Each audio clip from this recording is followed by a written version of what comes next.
Hey everybody, what's up? Brett Mix here, Macho Wrestling 101, here for a quick Raw rating. The Raw rating this past Monday for December the 11th, 2023 from Cleveland, Ohio. That episode did a 1.446 million viewership. They did a 0.45 in the demo. That's down 36% from 2 weeks ago, 0.65 in the demo. It's the lowest the demo's been since November the 10th. These ratings are concerning. It's Royal Rumble season right now. If there's not interest right now in the product, when will there be interest? It's soon. It's going to be just the hardcore fans tuning in. They need to gut the structure of this show. They need to do something big because last night I was captivated by that Rollins Punk promo. Outside of the gutting of the structure, which I'll get to in a second. But I was captivated by that promo last night for the first time in about a year or two on Raw. I was glued to my TV set. I took notes for my review, but I stopped taking notes and I just watched because I was a fan again. I was watching that as a fan because wrestling's at its best when they play on real life feelings. When they have reality come out, that's when wrestling's at its best. And you give two people live microphones and they just go at it.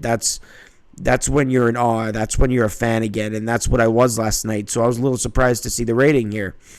But now that it's been online, now that it's surfaced, I would be interested to see what the Raw rating is this Monday, to see if more eyeballs are going to be on this Rollins Punk situation. Now that Punk is officially on Raw, and now that people online that obviously didn't tune in live would see that. Obviously, there was 2 football games last night, the Packers, Giants, Dolphins, and Titans, respectively, and they did good numbers. But there's always football this time of year, so don't give me that.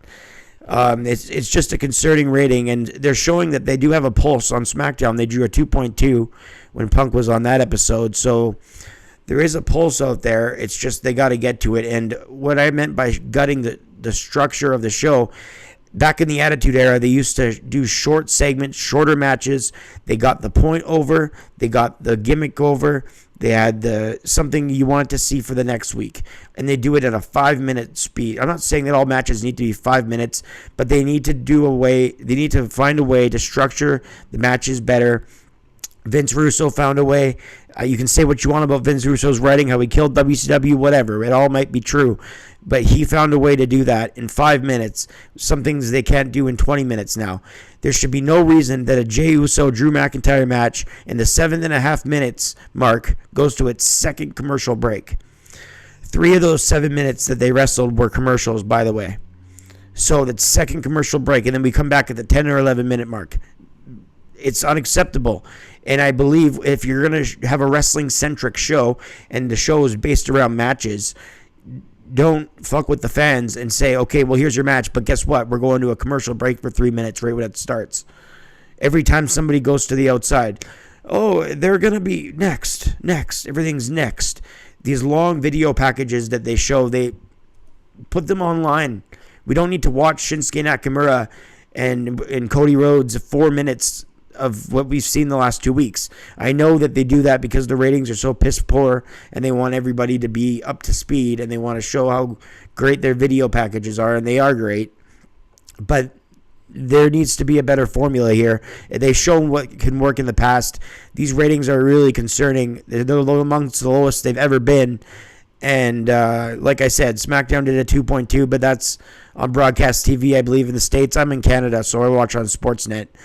But I'm not sure if it's FX1 or if it's Fox still for you guys in America. But they show that they have an audience that is there, but they just got to tap into it. So this Monday night's Raw rating is crucial for the future success of the WWE because ratings matter. I mean, right now it might just matter a little bit, but they look for a TV deal. Soon it's going to affect ratings. It's not going to affect just ratings. It'll affect stock, merchandise, sale, revenue, everything. It's all a ripple effect. So these things definitely do matter, and the WWE does pay attention. They have stockholders they need to speak to. They have a lot of people to answer to, and most of all as fans. And right now their roster is too stacked. They have too many names to be pulling this low of a rating. It's embarrassing, really. So we'll see what it is this Monday. I thought I'd make a quick review of the rating. I did a Raw review last night. Thanks for the guys that have tuned into that. Thanks for whoever subscribed to my channel, too. It's a newer channel. I've got a little bit of traction going right now. I'm doing the Monday Night Wars History of Wrestling videos every day, so I certainly invite you to subscribe if you haven't already. Having a lot of fun with that, having a blast. We haven't quite hit the Attitude Era yet, where that's where the fun will start, but the real fun. But it's been a blast to do so far, so thanks to anyone following that. But yeah, as far as Raw ratings go, I'll be here to report on them. I'll be here to report on every Raw, SmackDown, and PLE event as long as I have a channel. So keep tuning in, and I'll keep making them. I'm Brett Mix, and thanks for tuning in here, and hopefully the Raw rating goes up. I mean, there's only so many places you can go when you're already down this low. So we'll see what they get this Monday. But this last week, December 11th, a 1.446 million and a 0.45 in the demo. I'm Brett Mix, and I'm out.